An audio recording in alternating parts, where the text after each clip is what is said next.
Mardi 6 juin 2012, bienvenue dans le JDA sur Africa numéro 1. Le journal des auditeurs sur Africa numéro 1 avec Eugénie Dieki. 2 années se sont écoulées depuis que Floribert Chebeya Bahizire, figure incarnée de la voix des sans-voix pour les droits de l'homme en RDC, était retrouvé sans vie au quartier Mitendi à Mongafula à Kinshasa. Disparu par contre Fidel Bazana, son compagnon de lutte, dont on n'a jamais retrouvé le corps. Ce triste anniversaire a été l'occasion pour les activistes des droits de l'homme en RDC de demander que justice soit faite pour ces 2 combattants des droits de l'homme. Deuxième dossier dans ce JDA, les relations entre le Rwanda et la RD Congo suite à 2 rapports, celui de la MONUSCO et d'Human Rights Watch, accusant le Rwanda d'apporter son aide à la nouvelle rébellion de Bosco Ntaganda. Quelle est la part de vérité? Réponse pour ces 2 dossiers avec les invités du JDA. Maître Dieudonné Ilunga Punga, analyste politique, chercheur indépendant en histoire politique de la RD Congo et avocat. Candide Okeke, conseillère principale chargée des relations publiques, de la mobilisation et de la planification au sein du cabinet du président de la PARECO, c'est un parti politique. Et Jean-Marie Fardeau, directeur en France de Human Rights Watch. J'attends vos réactions au téléphone au 01 55 07 58 00 et pour vous qui appelez de l'étranger 00 33 1 55 07 58 00. D'accord, pas d'accord, participez au JDA pour faire bouger les choses. Oui, bonjour amis du JDA. Oui, bonjour, je m'appelle Djibril et bonjour Richard, bonjour les jeudis. Informer sans déformer, juger sans passion, le journal des auditeurs pour faire bouger l'Afrique.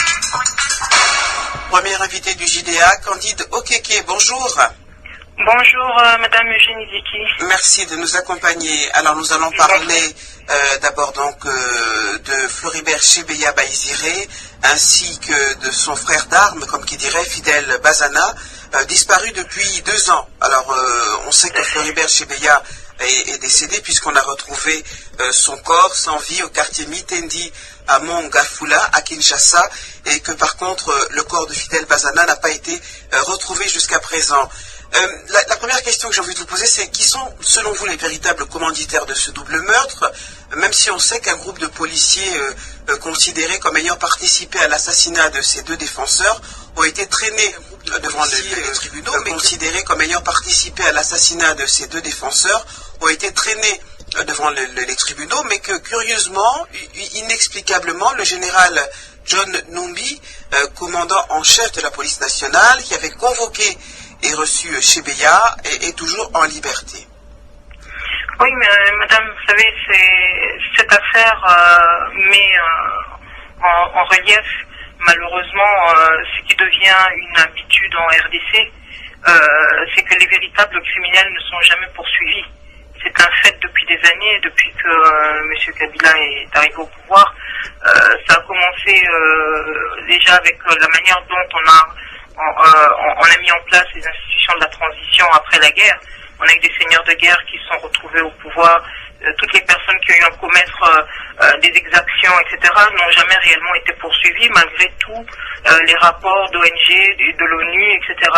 Donc il y a déjà un climat d'injustice permanente en RDC. Oui. Et là, c'est une continuité d'un système qui a été mis en place. Monsieur Floribert Chebeya et Monsieur Bazana, qui étaient des défenseurs des droits de l'homme, étant des personnes qui luttaient contre toutes ces injustices, dérangeaient de toute manière, dérangeaient tout un système. Et c'est donc tout ce système-là qui fait en sorte que cette injustice perdure. Nous avons suivi au niveau de la PARECO, nous avions suivi de près cette affaire. On avait déjà, quelques 2 ans auparavant, on avait déjà prévenu M. Floribert Chebeya à un moment donné, puisqu'on avait eu des infos concrètes qu'il était en danger. On avait pu le prévenir, mais il y a eu plusieurs personnes. J'ai eu Madame Chebeya cette nuit. Elle m'a raconté que même la jeune Aimé Kabila, à maintes reprises avant qu'elle soit assassinée, elle avait prévenu, elle a eu à prévenir M. Chebeya, parce qu'à un moment donné, il y avait déjà des tentatives pour l'éliminer. Donc aujourd'hui, il ne faut pas tellement s'étonner. L'ordre pour exécuter M. Chebeya, parce que finalement c'est une exécution, et M. Bazan a été assassiné parce que c'était d'abord un témoin gênant. Donc cet ordre de les tuer est venu du plus haut sommet. C'est un fait. Quand justice ne peut pas être rendue comme ça, c'est que le problème vient du plus haut. Parce que si au-dessus de toutes ces institutions, il y avait une personne intègre, elle ne laisserait pas faire tout ça. Si on en arrive là, c'est que même M. John Numbi n'a été que quelqu'un à qui on a donné des ordres. Mais qui donne ces ordres? Qui garde la justice entre ses mains et de manière à gratifier pratiquement des criminels et à toujours s'en prendre aux innocents? C'est M. Joseph Kabila.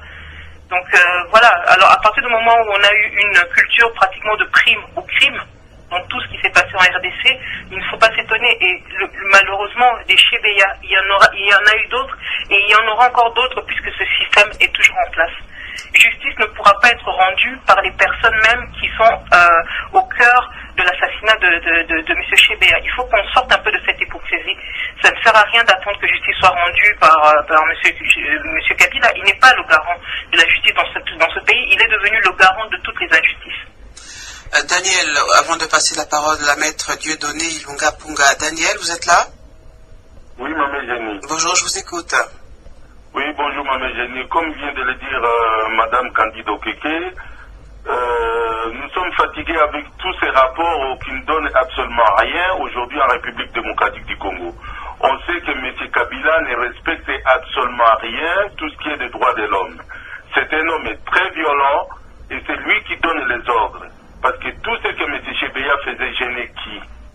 Gênait M. Kabila parce qu'il dénonçait les violations des droits de l'homme. Il dénonçait les exécutions extrajudiciaires. Tout ce que M. Kabila faisait.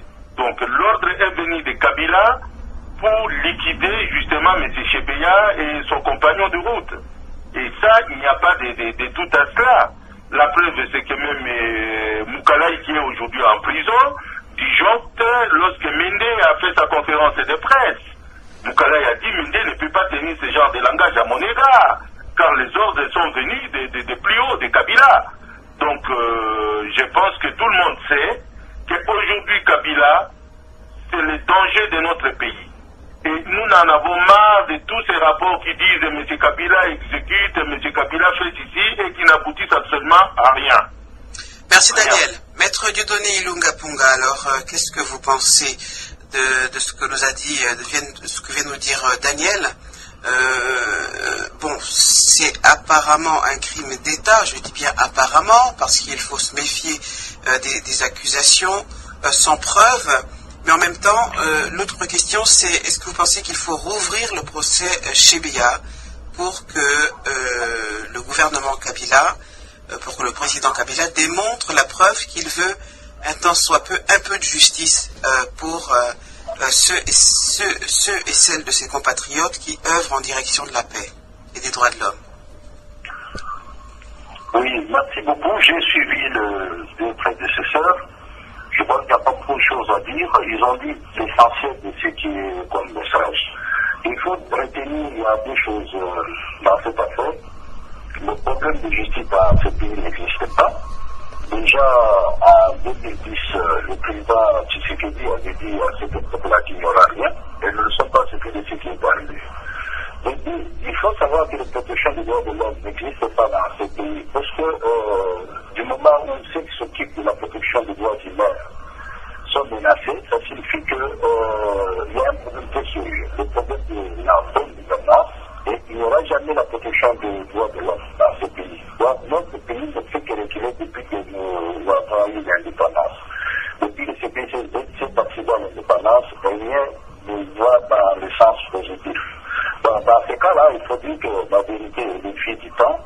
Il faut espérer que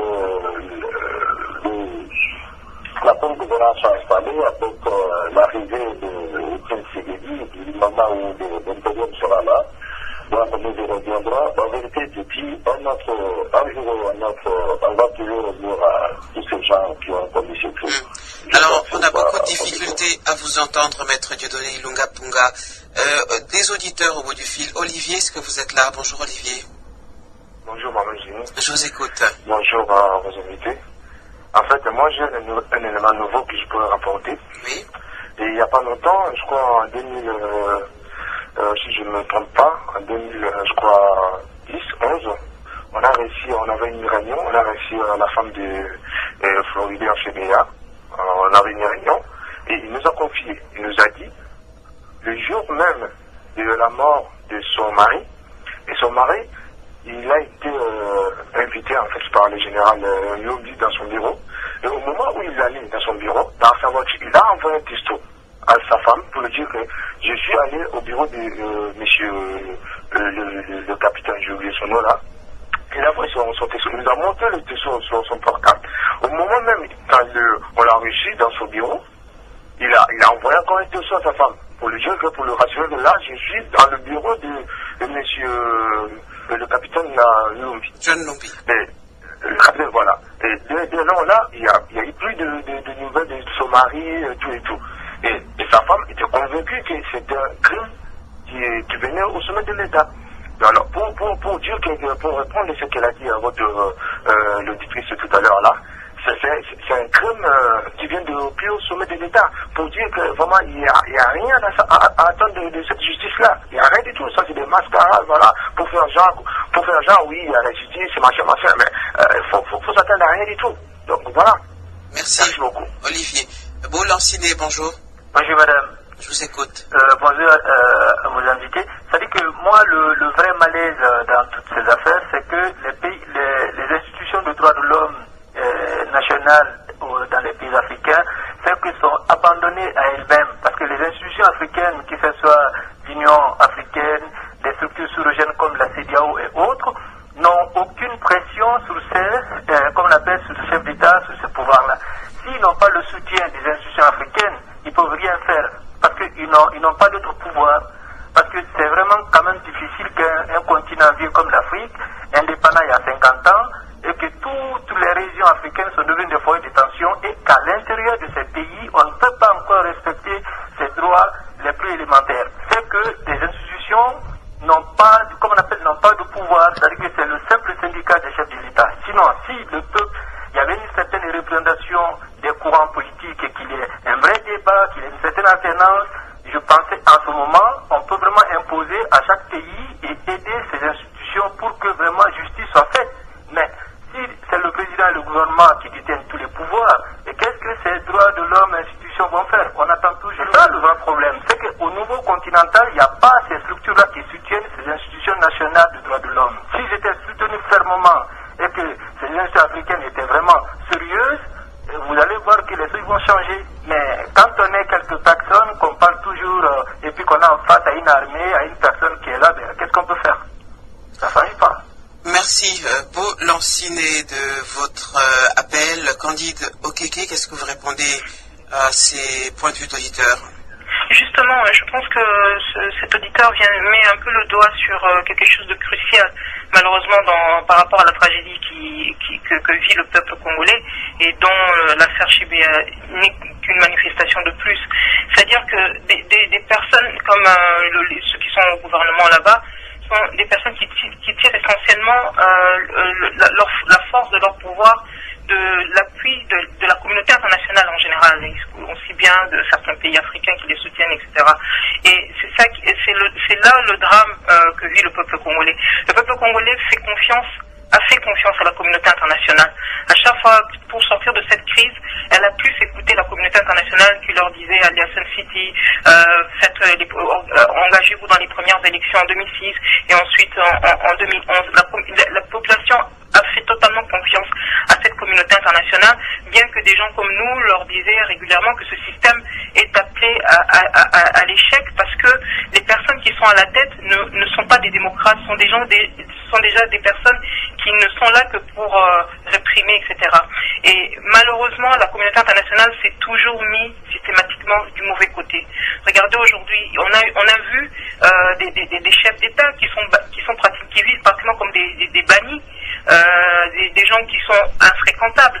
Même M. Kabila a été reçu régulièrement à l'extérieur, malgré des choses comme ça. Et là où nous sommes encore plus révoltés, il y a quelques jours, c'était samedi dernier, j'ai fait en sorte que nous puissions être reçus à l'OIF avec Madame Bazana, qui non seulement a assassiné son mari, mais elle n'a même pas pu récupérer sa dépouille. Cette dame, elle est traumatisée par ce qu'elle vit. Et quand on voit que, encore, là, une fois de plus, avec l'organisation du sommet de la francophonie à la fin de l'année en RDC, c'est encore, on se retrouve encore dans cette situation où un système, un gouvernement qui ne respecte pas à ce point les droits de l'homme se retrouve pratiquement gratifié par l'organisation de ce sommet, alors que sous, par exemple, M. Mitterrand, c'était d'ailleurs M. Diouf qui avait été l'émissaire de l'OIF à l'époque, pour aller dire à Mobutu, voilà, les droits de l'homme n'étant pas suffisamment respectés chez vous, on n'organisera pas de sommet chez vous. Là, ça, c'est le genre de geste dont on a besoin face à ce genre de personnes pour que la communauté internationale fasse réellement pression. On ne peut pas continuer à traiter toutes ces personnes de la même manière alors qu'elles ne font aucun effort. Les rapports se succèdent sur le nombre de violations de droits de l'homme en RDC. C'est quand même inadmissible. Et là, c'est quand même vraiment quelque chose qui touche particulièrement le peuple congolais, d'avoir vraiment l'impression d'être complètement trahi par cette communauté internationale. Alors que le nombre des cas de violation de droits de l'homme, c'est effarant ce qui se passe en RDC. Informer sans déformer, juger sans passion, le journal des auditeurs pour faire bouger l'Afrique.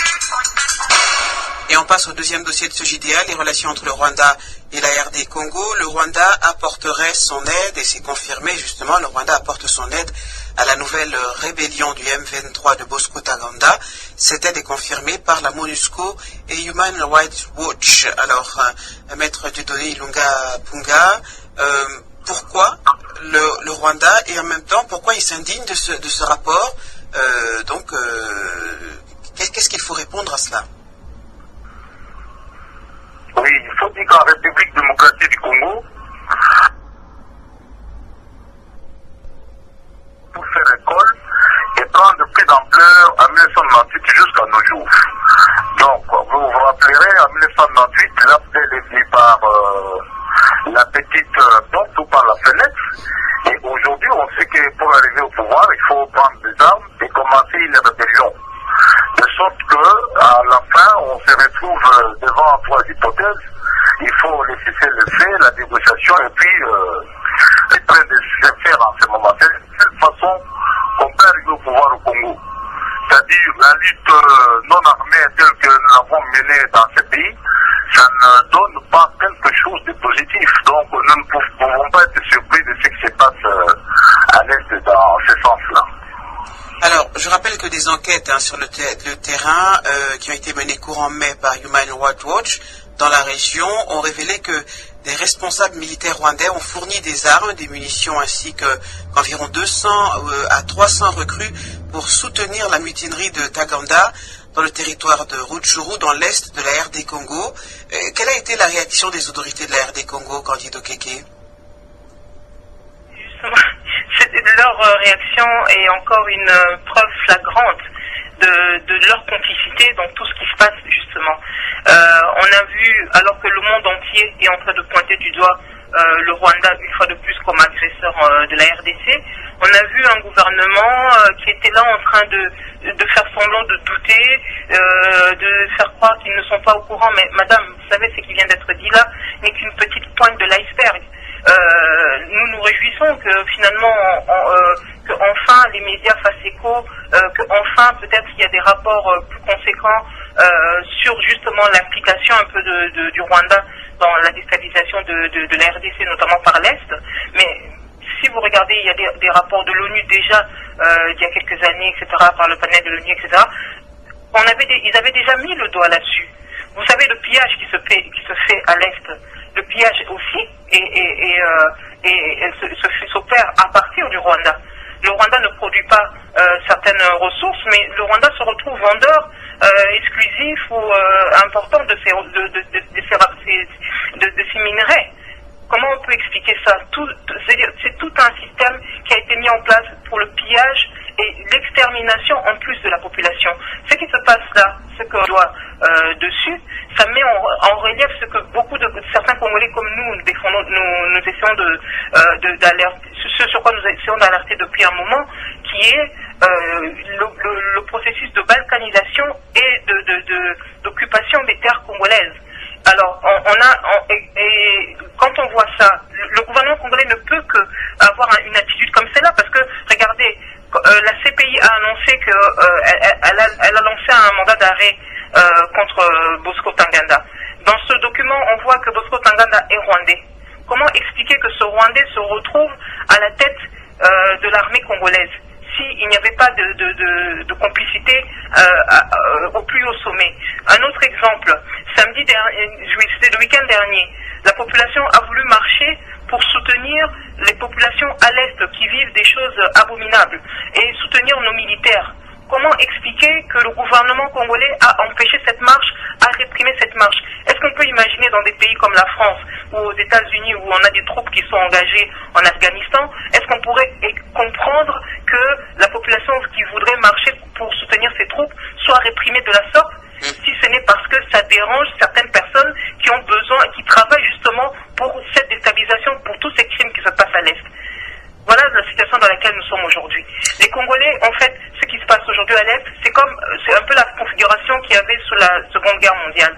À l'époque, quand Hitler décide d'envahir l'Europe, il commence par la zone qu'on appelait les Sudètes à l'époque, soi-disant qu'il y avait des Allemands qui vivaient là-bas, qu'ils étaient en danger, qu'il fallait qu'ils occupent les terres. C'est la même configuration qu'on a en RDC. On a Kagame qui dit qu'il faut protéger des Tutsis, des Rwandais qui habitent à l'Est de la RDC, etc.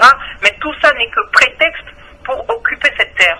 En gros, aujourd'hui, on se retrouve dans une configuration qui est que Hitler a la peau noire, il s'appelle Paul Kagame, les Sudètes ne s'appellent pas les Sudètes, s'appellent le Kivu.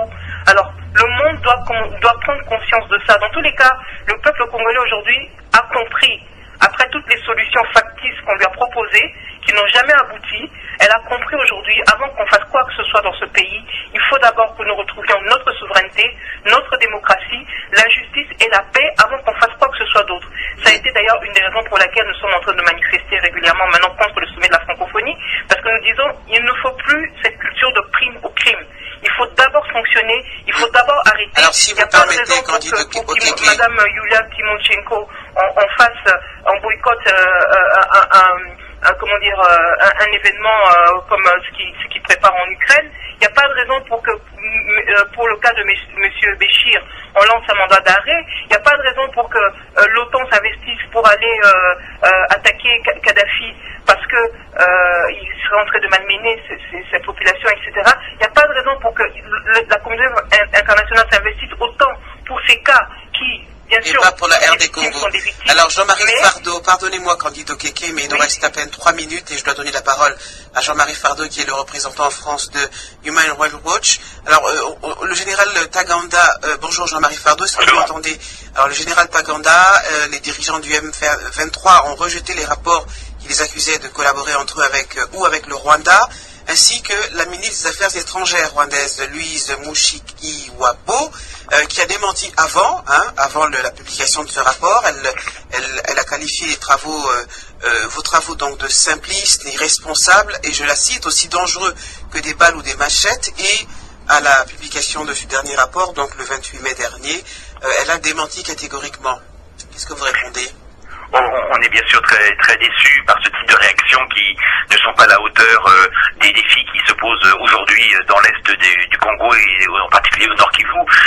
On n'est malheureusement pas surpris par ces réactions qui cherchent à nier la réalité, alors que toutes les preuves sont aujourd'hui réunies et le travail fait par nos chercheurs qui travaillent depuis des années et sur le Rwanda et sur le Congo, ces travaux n'ont jamais été démentis une fois qu'ils ont été vérifiés sur le terrain. Et donc nous sommes sûrs de nous quand nous disons qu'aujourd'hui les troupes de Bosco Ntaganda ont reçu des armes, même des troupes, du personnel depuis le Rwanda, certainement avec la complicité de responsables militaires rwandais qui sont aujourd'hui basés dans l'ouest du Rwanda. Donc on regrette cette réaction et on chercherait plutôt à ce que le Rwanda et le Congo affirment leur volonté de tout faire pour pouvoir arrêter dans les plus brefs délais Bosco Ntaganda et ne pas lui donner à nouveau des moyens pour déstabiliser ce qu'il a déjà fait à maintes reprises, déstabiliser cette région.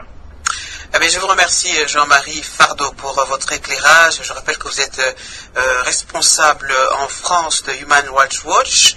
Candido Okeke, merci à vous également. Vous êtes conseillère au sein de l'APARECO parti congolais de la RD Congo. Directrice de cabinet en fait. Directrice de cabinet, c'est noté. Monsieur Muganda. C'est pas grave. Maître Dieudonné Ilunga Punga, je vous remercie. À vous également. Je rappelle que vous êtes avocat et analyste. Voilà, c'est la fin de ce JDA. Messieurs, dames, il est rediffusé à 20h30 heure de Paris et vous pouvez écouter cette émission en podcast sur le site de la radio africaine www.africa1.com. Bonne fin de journée. À demain.